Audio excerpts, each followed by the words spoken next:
Oke, assalamualaikum warahmatullahi wabarakatuh. Kita lanjutkan pembahasan kita untuk perpindahan panas mengenai alat penukar kalor ya. Ini masih ada hubungannya dengan perhitungan alat penukar kalor. Sebelumnya kita bahas perhitungan menggunakan LMTD ya. Nah, sekarang kita akan bahas AMTD ya.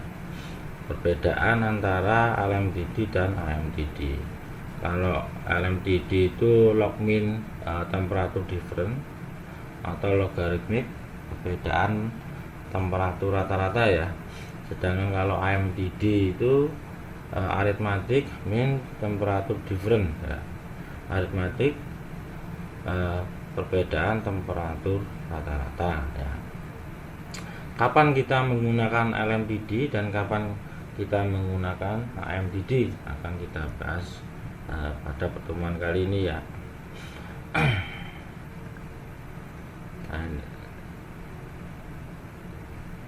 Nah ini LMTD ya. Nah, sebelumnya kan kita sudah membahas LMTD ya. Kita refresh kembali ya. LMTD persamaan dari LMTD yaitu untuk perbedaan temperaturnya delta T1 min delta T2 dibagi ln delta T1 per delta T2. Ini persamaan dari LMTD baik dari aliran yang searah maupun yang berlawanan arah. Itu persamaan ini ya LMTD nya ya. Sedangkan ketika delta T1 delta T2 diketahui lebih rendah dari LMTD ataupun secara lebih tinggi dari perbedaannya dari suhu masuk dan suhu keluar ataupun aliran massa keluar dan keluar masuk. Kalau perbedaan suhunya tinggi, kita bisa menggunakan LMTD ya, baik itu aliran yang searah maupun yang berlawanan arah ya. Nah, sekarang kita refresh lagi untuk aliran yang berlawanan arah. Ya, ini kita lihat untuk delta T1, TH in min TC out ya, ini ya. Nah, delta T1 di sini. Sedangkan delta T2 TH out min TC in. H itu hot atau panas, sedangkan C itu TC itu suhu dinginnya. Jadi ya ini untuk LMTD aliran yang berlawanan arah. Sedangkan untuk aliran yang searah, delta T1 nya TH in suhu panas masuk dikurangi suhu dingin masuk ya, TH in min TC in. Sedangkan untuk delta T2 nya ini ya, TH out atau suhu panas keluar dikurangi suhu dingin keluar. Ini untuk aliran yang searah.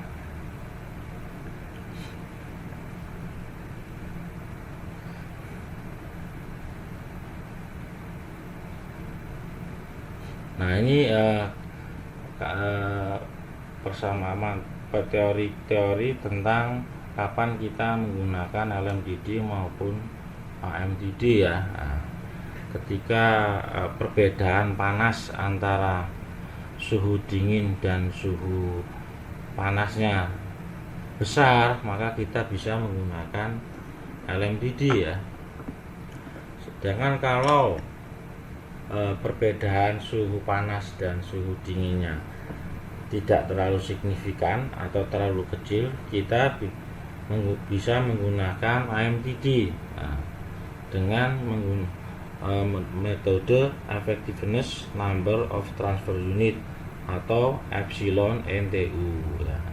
Epsilon MTU ini ada 3 dimensi ya parameternya ya, yaitu rasio heat capacity atau HCRL, efektivitas, dan jumlah transfernya ya.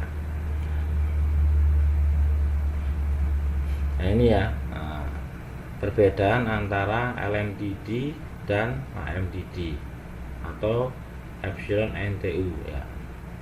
LMDD digunakan ketika perbedaan suhunya bisa terlihat dengan jelas ya, atau perbedaan suhunya tinggi. Sedangkan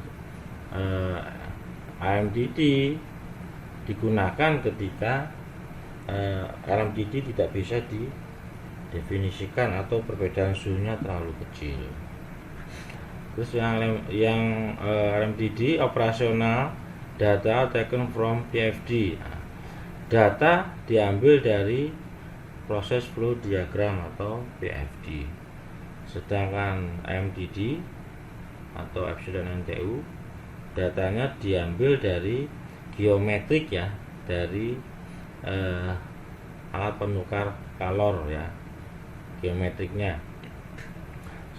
Terus yang ketiga perbedaannya, LMDD lebih ke arah ukuran dari alat penukar kalor ya. Sedangkan NTU method epsilon atau AMDD lebih ke arah rasio atau rating permasalahan ratingnya ya, atau rasio pertukaran kalornya ya. Ini perbedaan antara LMDD dan AMDD atau epsilon NTU ya. Nah ini ya, LMDD dan AMDD. In this section we will answer the recognible question why we use LMDD instead of the AMDD, and when we can use AMDD instead LMDD to avoid the use the calculator. Ketika perbedaan suhunya tinggi, kita lebih baik menggunakan LMDD ya, log mean temperature difference. Tetapi ketika perbedaan suhunya terlalu rendah dan susah untuk dikalkulasi, kita menggunakan arithmetic mean temperature difference atau AMDD ya. Nah ini konsep dari AMDD dan LMDD perbedaannya ya.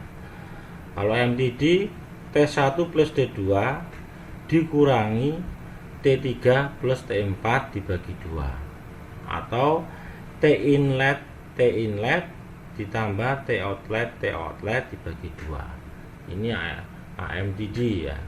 Sedangkan LMDD delta inlet T inlet dikurangi T outlet dibagi len T inlet dikurangi T outlet ya. Inilah perbedaan persamaan untuk AMDD dan LMDD. AMDD diperkenalkan dengan asumsi bahwa perubahan suhu fluida di dua sisi aliran penukar panas sangat kecil ya. Nah, ketika ini menemukan hal seperti ini, kita bisa menggunakan formula AMDD ya. Dengan kata lain, jika tidak ada perbedaan yang signifikan antara Lenzman temperatur terminal T inlet dan T outlet ya. Terus jika variasi antara suhu di dalam fluida besar dibandingkan dengan perbedaan antara suhu masuk fluida, maka kita lebih baik menggunakan LMDD ya. Dengan kata lain, jika ada perbedaan yang signifikan antara rentang suhu rata-rata terminal T inlet dan T outlet ya. Ini ya perbedaannya ya. Nah, kalau satu lagi perbedaannya, kalau LMDD tidak menghitung perubahan fase ya. Nah, karena perbedaan suhunya tinggi ya. Sedangkan AMDD memperhitungkan perubahan fase ya, karena perbedaan suhunya rendah ya. Seperti kita ketahui, ketika sebuah fluida berubah massa, berubah fase, maka suhunya akan tetap ya, atau bisa disebut dengan suhu laten ya. Nah, jadi tidak ada kenaikan suhu yang signifikan ya. Ketika misalkan air kita dipanaskan, terus ketika mau menguap, sebelum menguap dia akan menggunakan suhu tersebut untuk merubah fase. Nah, makanya kan perbedaan suhunya sangat kecil karena fluida tersebut berubah fase. Nah, biasa disebut dengan suhu laten ya. Kalau kita mempelajari sistem tenaga uap ya, terutama untuk fluida cair ya.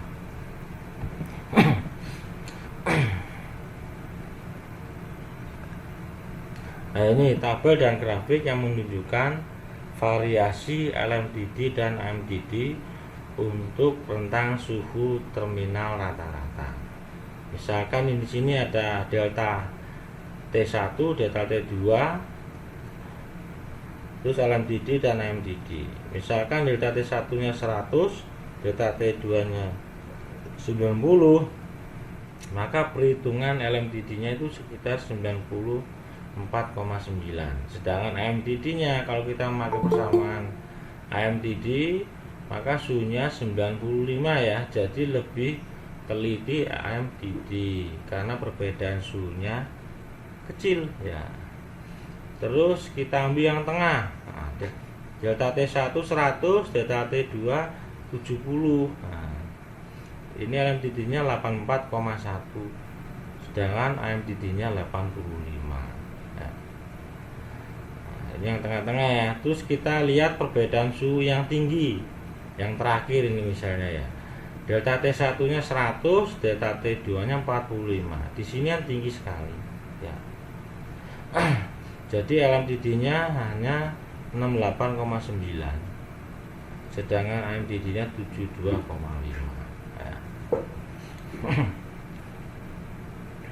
Inilah perbedaan antara perhitungan LMDD dan AMDD ya. Semakin tinggi perbedaan suhu antara inlet dan outlet, maka nilai LMDD-nya akan semakin berkurang. Begitu juga untuk AMDD-nya. Tapi untuk proses ketelitiannya lebih teliti yang menggunakan AMDD ya. Nah, oke. Sekarang kita bahas AMDD ya, persamaan-samaan yang digunakan untuk AMDD atau salah satunya itu metode efektivitas NTU ya. Jika temperatur sisi keluar arah penukar kalor, baik itu sisi fluida panas maupun fluida dingin tidak diketahui, nah, maka metode epsilon NTU dapat digunakan untuk mengeliminasi penggunaan solusi metode iterasi ya. Nah, ini ya. Ketika temperatur sisi keluar dan baik sisi panas maupun sisi dinginnya tidak diketahui, maka kita bisa menggunakan metode NTU. Sedangkan untuk nilai efektivitas atau epsilon, persamaannya Q aktual dibagi Q maksimal. Q itu kan kita ketahui laju perpindahan kalor ya. Nah, kalau Q aktual berarti laju perpindahan kalor aktualnya. Itu persamaannya MC dikalikan CC dikalikan TC out min TC in, atau MH dikalikan CH dikalikan TH in min TH out. Nah, MC ini laju perpindahan massa, C ini kapasitas kalor pada tekanan konstan sisi dingin ya, dikalikan suhu dingin keluar dikurangi suhu dingin masuk, atau MH itu laju perpindahan massa sisi panas dikalikan kapasitas kalor sisi panas dikalikan suhu panas masuk dikurangi suhu panas keluar. Nah, ini ya. Sedangkan untuk laju perpindahan kalor maksimal C min dikalikan TH in min TJ in. Nah, TH in itu suhu panas masuk dikurangi suhu dingin masuk. Nah, C min ini harga terkecil dari CC atau CH ya. Nah, jadi bisa diambil dari harga terkecil kapasitas kalor pada sisi dingin atau sisi panas ya. Ini persamaannya untuk C min ya. C min sama dengan CH sama dengan MH dikalikan CH. Apabila CH lebih kecil daripada CC ya. Sedangkan C min sama dengan CC sama dengan MC dikalikan CC apabila CC lebih kecil daripada CH. Itu ya.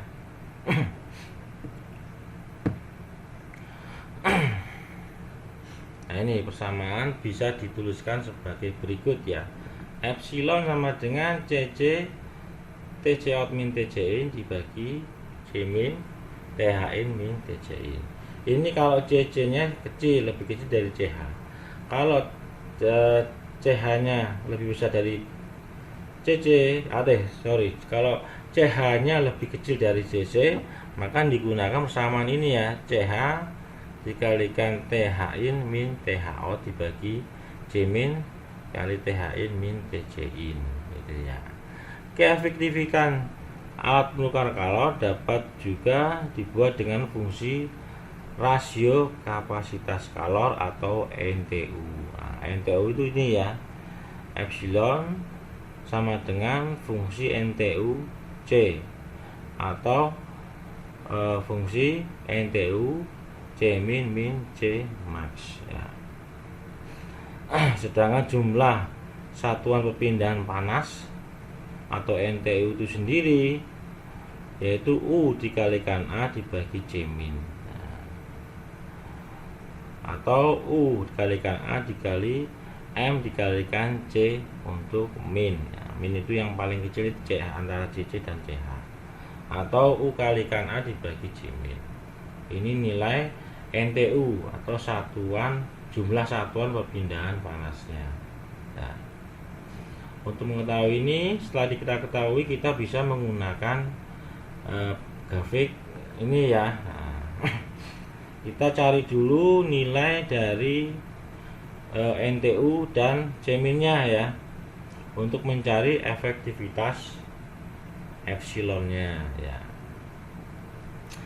Grafik untuk menentukan efektivitas alat penukar kalor, kita bisa menggunakan grafik ini ya. Nah, tapi kita harus mencari nilai NTU-nya sama nilai C min atau C max-nya. Misalkan untuk nilai NTU-nya 2, terus untuk nilai C min-nya 0,5. Berarti kita tarik ke atas ini. Nah, setelah itu kita ketemu dengan grafik yang 0,5, terus tarik ke kiri. Nah, kira-kira ini 65 ya, 65% efektivitas alat penukar kalornya ya.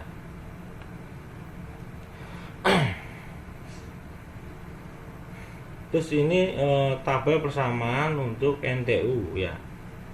Nah, NTU setiap NTU pada alat penukar kalor itu beda-beda ya formulanya ya, tergantung dari jenis alat penukar kalornya ya. Misalkan ini ada pipa ganda aliran searah, NTU nya Len 1 min epsilon dikalikan 1 plus C dibagi 1 plus C. Kalau arah berlawanan berarti 1/C-1 kalikan ln E-1 dibagi EC-1. Nah, ini untuk pipa ganda. Begitu juga untuk alat penukar kalor sel N-cube ya, satu lintasan samanya ini. Nah, sedangkan untuk aliran silang, untuk aliran tunggal atau berlawanan nilainya ini. Sedangkan semua alat penukar kalor yang mempunyai nilai C sama dengan 0 bersamanya ini NTU min ln 1 min epsilon ya. Nah, ini untuk grafik yang digunakan untuk berbagai aliran bentuk dari aliran atau bentuk dari alat penukar kalornya ya. Nah, ini untuk aliran sarah misalkan, ini grafik yang dipakai ya. Sedangkan untuk aliran yang berlawanan arah, ini yang dipakai grafiknya untuk mencari efektivitas epsilonnya ya. Berapa persen sih efektivitasnya? Terus ini untuk fluida campur dan fluida tak campur ya, grafik yang dipakai untuk mencari efektivitasnya ya. Yang pertama untuk aliran berlawanan arah, yang kedua ini untuk aliran searah ya.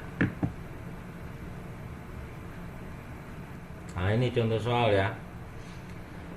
Alat penukar kalor sel N-cube, 2 lintasan sisi sel, 8 lintasan sisi cube ya, digunakan untuk memanaskan air yang mempunyai kapasitas kalor pada tekanan konstan 1 BTU per pounds Fahrenheit dalam sel dengan laju aliran massa sekitar 100.000 pound per hour ya, dari temperatur 180 Fahrenheit sampai 300 Fahrenheit ya. Sementara gas asap dialirkan melalui cup dengan temperatur masuk dan keluar 650 dan 350 Fahrenheit ya. Jika luas permukaan perpindahan panas alat penukar kalor berdasarkan sisi luar cup sebesar 10.000 feet square, tentukanlah A LMDD, B faktor koreksi, C efektivitas, D koefisien perpindahan kalor menyeluruh ya. Nah, kenapa kok ini menggunakan LMDD? Karena perbedaan suhunya sangat signifikan atau besar ya. Terus untuk lebih menvalidkan perhitungan, kita menggunakan faktor koreksi dan efektivitas dari alat penukar kalor tersebut ya. Jadi perhitungan lebih detail ya dibandingkan dengan perhitungan yang kemarin ya. Terus pembahasannya ya, kita ketahui luas penambangnya 10.000 feet square ya. Terus fluida gas panas THI-nya 650, TH out-nya 350 Fahrenheit ya. Ini gas panas kayaknya ini untuk boiler sistem tenaga uap ya. Terus fluida dingin laju aliran massanya sebesar 100.000 pounds per hour. Nah, TC out-nya 300 Celcius 300 Fahrenheit ini ya. Terus TC-nya 180 Fahrenheit ya. Sedangkan kapasitas kalor air itu 1 BTU per pounds Fahrenheit ya. Ini ya gambarnya ya. Kalau dilihat di sini dia berlawanan ya aliran aliran massanya ya antara sel dan cube-nya. Untuk cube ke arah kanan, sedangkan untuk yang sel ke arah kiri ya, jadi berlawanan ya.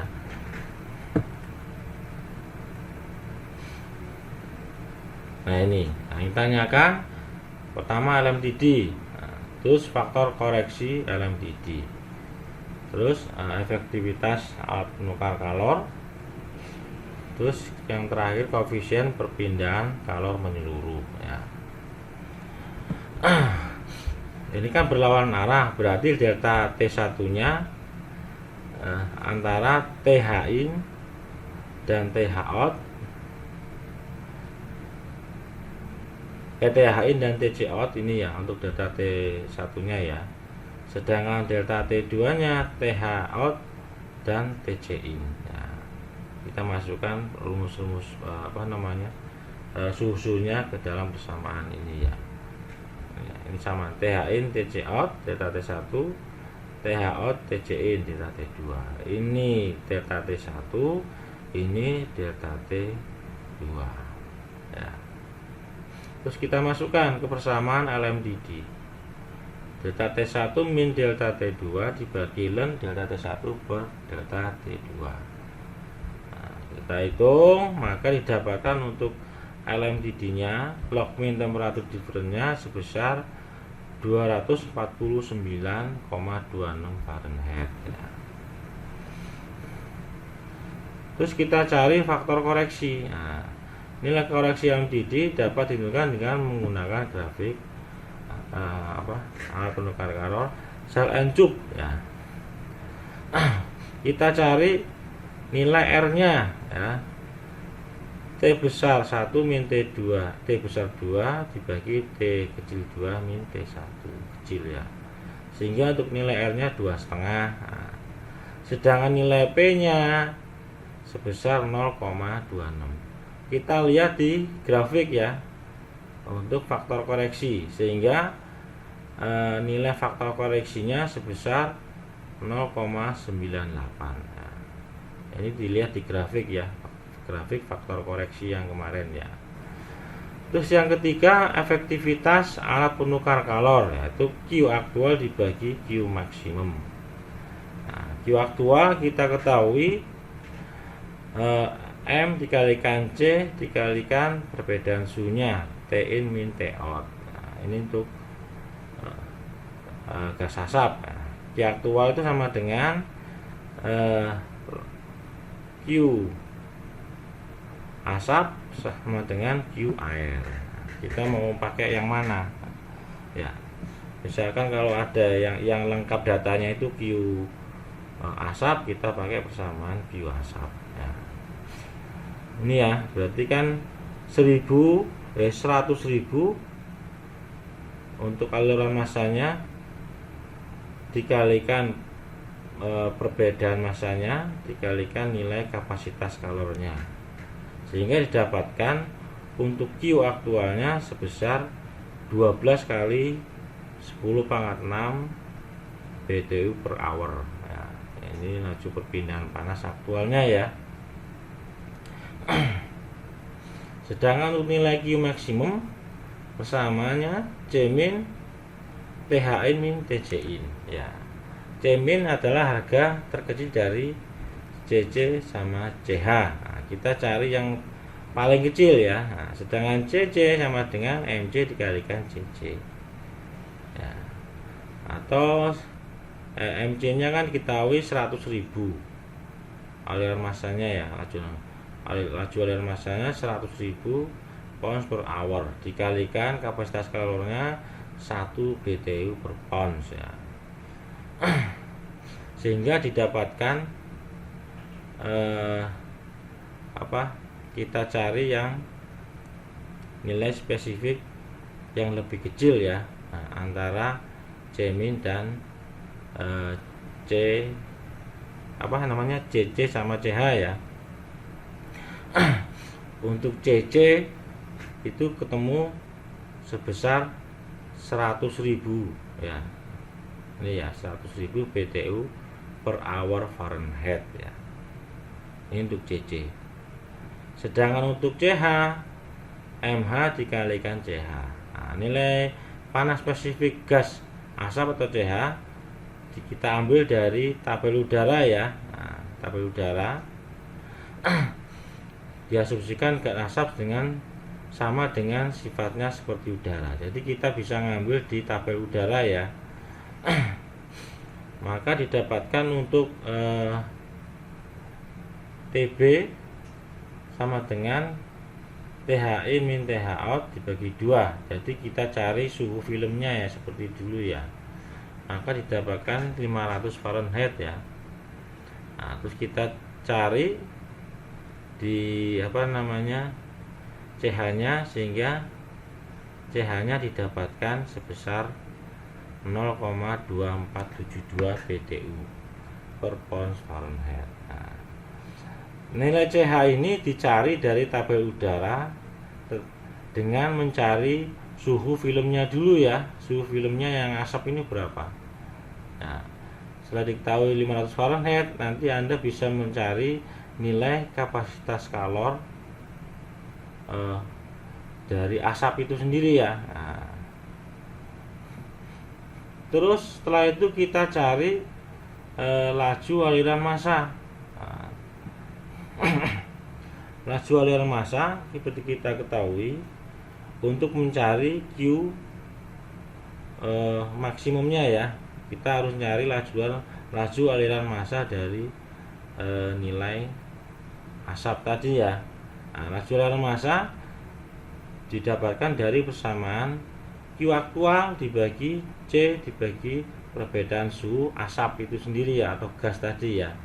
Nah, untuk Q nya kan kita pakai yang ini kan sama ini. Nah ini ya, asap sama air itu sama laju perpindahan massa, laju perpindahan panasnya. Nah jadi kita untuk mencari laju aliran massa airnya bisa menggunakan laju perpindahan panas dari yang asap. Nah, kita cari laju aliran airnya ya. Nah, Q aktual dibagi C dibagi perbedaan panasnya, sehingga didapatkan laju aliran massa gasnya atau asapnya sebesar 161.812,3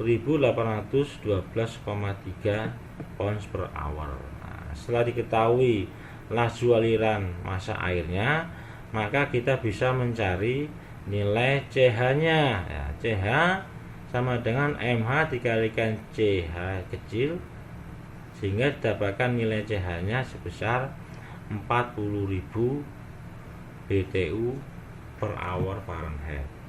Dari CH dan CC kita ambil yang paling kecil. Yang paling kecil yang mana ini? CH atau CC ini? CH Pak. Nah, berarti yang paling kecil berarti CH 40.000. Maka kita bisa memakai nilai CH. Setelah itu kita hitung Q maksimumnya. Nah, Q maksimum C min. Nah, karena kita pakai CH berarti kan CH TH in min TC in. Nah, atau 40.000 dikalikan perbedaan panas tadi ya, 650 kurangi 180 Fahrenheit. Maka diketahui untuk Q maksimumnya sebesar 18,8 kali 10 pangkat 6 BTU per hour. Ini Q maksimum. Karena Q aktual dan Q maksimum sudah diketahui, maka kita bisa menghitung nilai efektivitas alat penukar kalor atau epsilon. Q aktual dibagi Q max, sehingga efektivitasnya sebesar 63,83% ya untuk nilai efektivitasnya. Sedangkan untuk koefisien kalor menyeluruh atau U kita bisa cari dari persamaan Q aktual ya. Q aktual sama dengan U dikalikan A dikalikan F dikalikan LMDD. Nah, terus kita balik karena kita nyari U nya ya.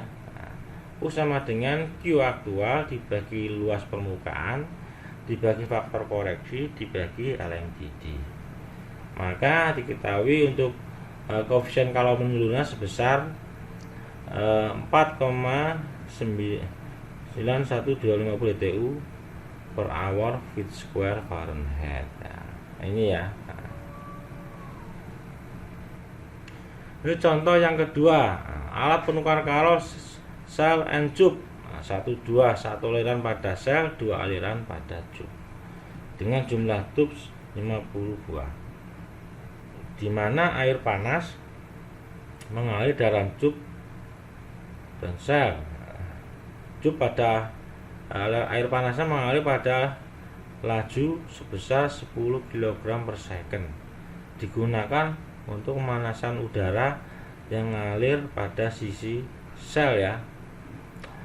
Bahan tube adalah kuningan yang memiliki panjang 6,7 meter dengan diameter sisi luar dan sisi dalamnya 2,6 dan 2,3. Koefisien perpindahan panas air dan udara yaitu 470 watt per meter persegi Kelvin, dan untuk yang udara 210 watt meter persegi Kelvin ya.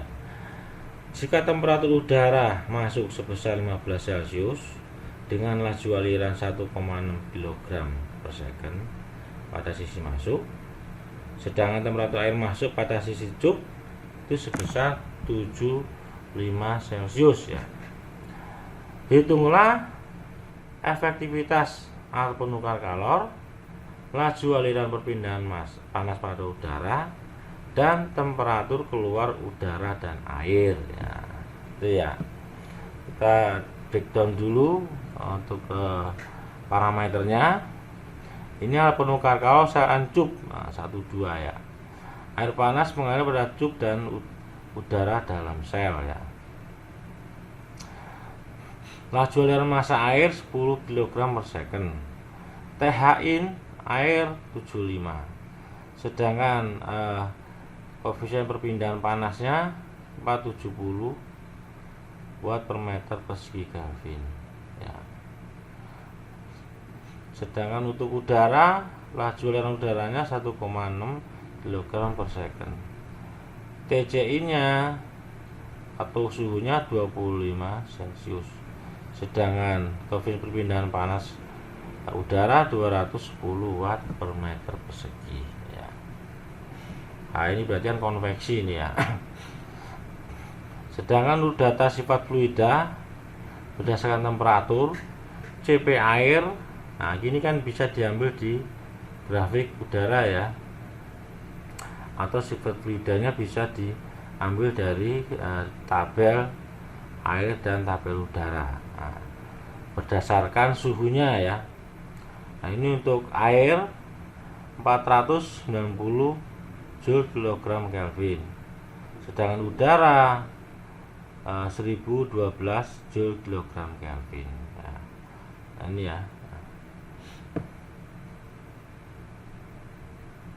Nah, terus untuk tube, bahan yang digunakan kuningan, jumlah tube 50 buah, diameter luar 2,6 cm atau 2,6 kali 10 pangkat min 2 meter ya.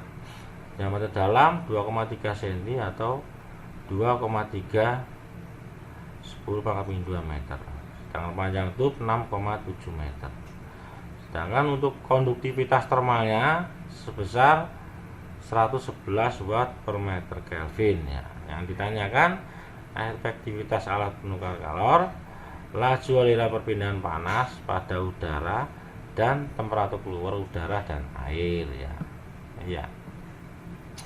Efektivitas alat penukar kalor dari bentuk soal di atas, kita bisa menggunakan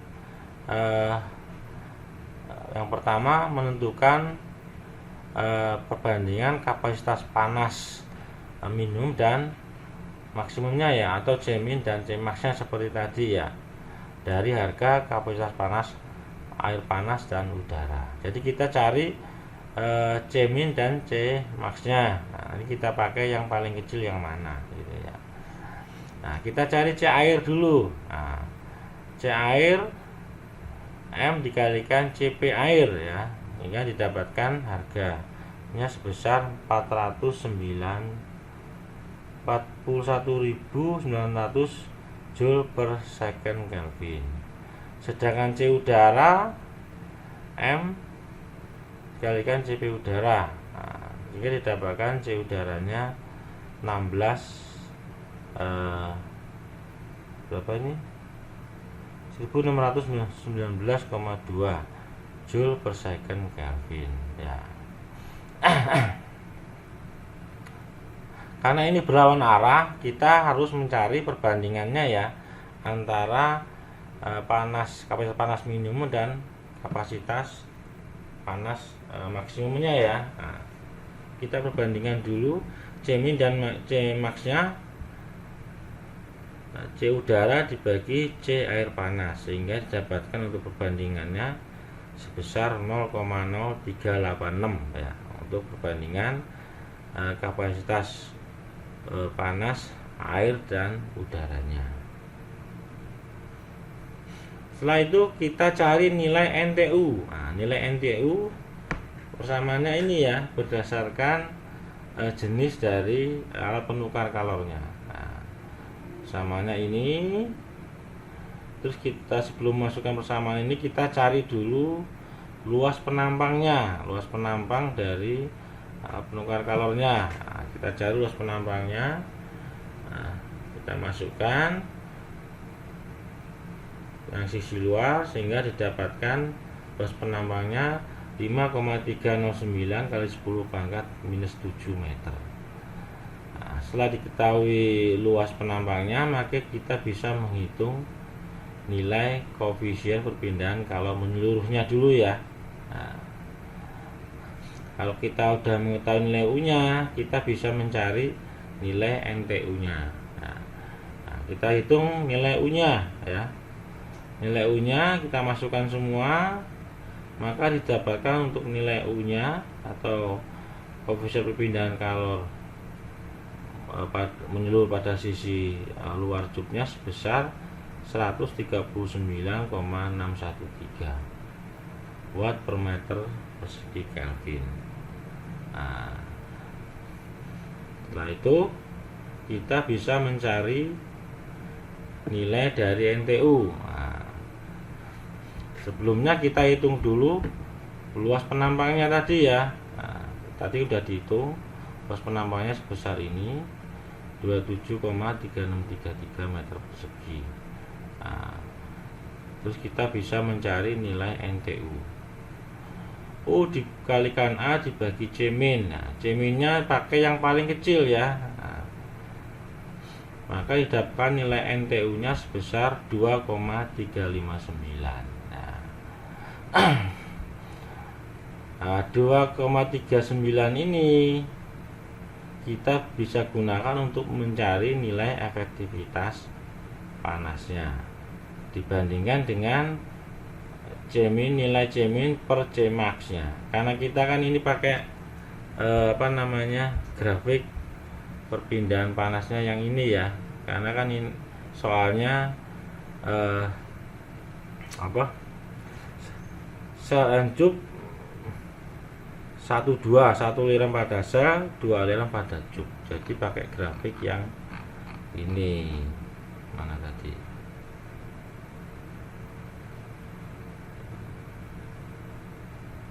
Nah, ini ya. Nah, karena dia berlawanan arah, dia pakai grafik yang ini.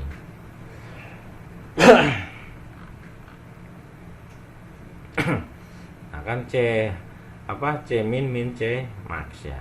Kita cari C min C max nya, jadi kan tadi perbandingan C min dan C max nya sebesar 0,0386 ya. Nah, sedangkan NTU nya 2,359. Sehingga kita bisa nyari nilai efektivitasnya di grafik ini. Berapa ini NTU-nya? NTU-nya 2,359. Berarti kira-kira di sini ya. Ini 2,5. Jadi di sini. Terus nilai C min per C max-nya 0,0386. 0,0386.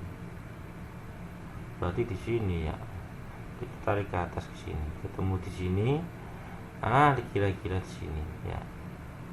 Jadi dapatkan kira-kira 88,9 ya, 88,5 ya, untuk nilai APK nya ya, kapasitas kalor pada epsilon ya, nilai kapasitas alat penukar kalornya ya. Sekian dari saya, kalau ada yang ditanyakan silahkan. Wassalamualaikum warahmatullahi wabarakatuh.